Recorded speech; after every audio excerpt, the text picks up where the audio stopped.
Posted by you/adventurous aside 600.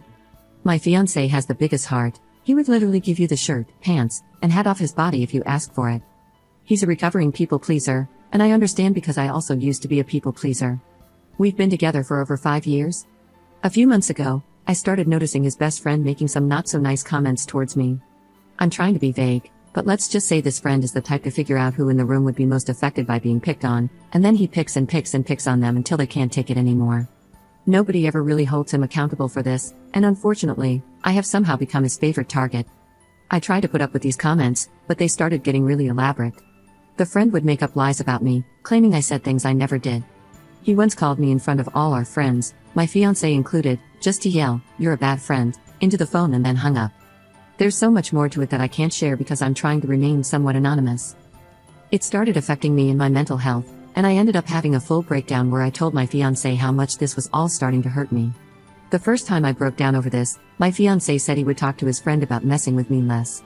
He then told me his friend was sorry and that he'd be keeping an ear out for any other comments, promising to jump to my defense if it happened again. A few weeks later, the friend provoked a very specific childhood trauma for me, and I had a second breakdown in front of my fiancé. He then admitted that his friend didn't actually apologize. Instead, he said he was sorry I was too sensitive to understand his humor. At that point, I told my fiancé that my friendship with this person was over, and that I wanted zero contact from here on out, even if it meant missing out on events and parties that I'd otherwise love to attend. He agreed with me that all of this is being done with the intention of getting a rise out of me, and that even if we try to get through to this friend, he's so diabolical that we could never fully trust him not to treat me at least a little bit poorly. My fiancé kept asking if this meant he had to quit the project they're working on. I told him I would never tell him he had to, because I know how much it means to him, but in all honesty, the fact that this person is treating me so poorly that I'm having physical stress reactions, and that isn't enough for him to want to cut this person off, does hurt a lot. The fact that it isn't a deal breaker for him is probably always going to sting a little.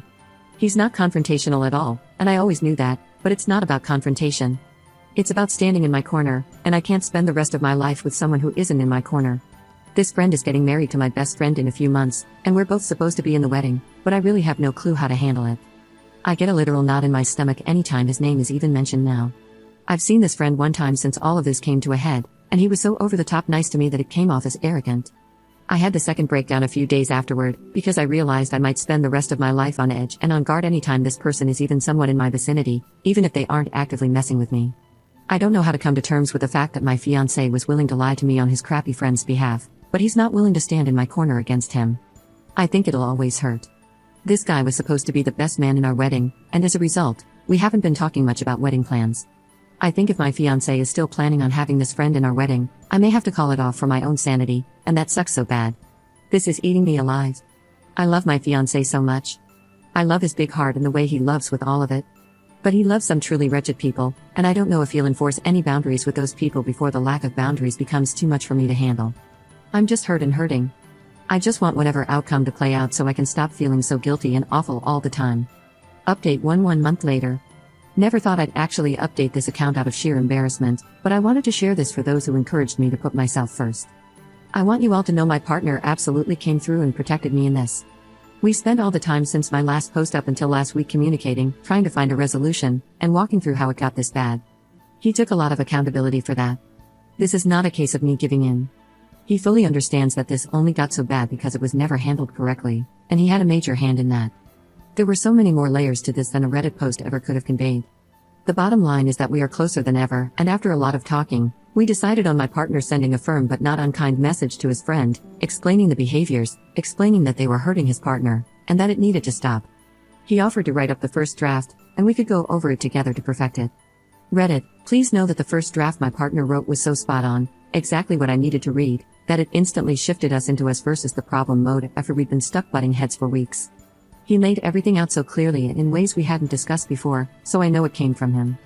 We had to tone down a lot of the big emotions, but we truly gave the message its best shot at addressing the situation without being hostile.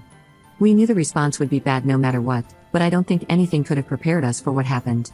This man went full scorched earth and blew up everything almost immediately. He insulted my partner, claimed the events didn't happen the way I described, and demanded they meet up alone with a mediator. He even threatened to reach out to my partner's parents to fill them in, which was probably the moment we stopped taking his responses seriously.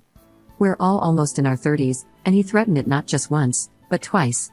We actually had to call my partner's parents to warn them that he might show up at their place later this week, and not to open the door. There's still a good chance he'll attempt it. We stayed respectful throughout all of this, which I feel good about. We didn't stoop to his level, didn't insult anyone, and simply asked for basic human respect, yet somehow it still blew up spectacularly.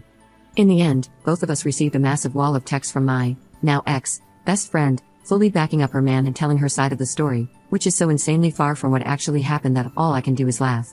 We've been shifting from crying, to being dumbstruck, to just straight up laughing at the absurdity. I went into this thinking she was brainwashed, but it turns out I was wrong. They're a perfect match. I wish them all the best. I'm sending them one last message to set the record straight, which my partner and I decided together was the best approach apart from just ghosting, before moving on from this entirely. I'm going to make it very clear that this is done. Zero contact indefinitely, and I will never look back. My partner and I both deserve much better friends, and we both see that so clearly now. I'm so glad I learned my friend's true colors before we dropped $800 on a hotel for their wedding. Thank you to everyone who was kind. Not only did I put myself first in the end, but my partner did too. We're going to take this week in stride, process it all, grieve the friendships we once thought were forever, and at the end of the week, we have a conveniently timed vacation at my partner's family cottage. I think we're going to come out of this stronger because we already feel it. Again, thank you to those who had something productive to say. I've made my peace with all the rest.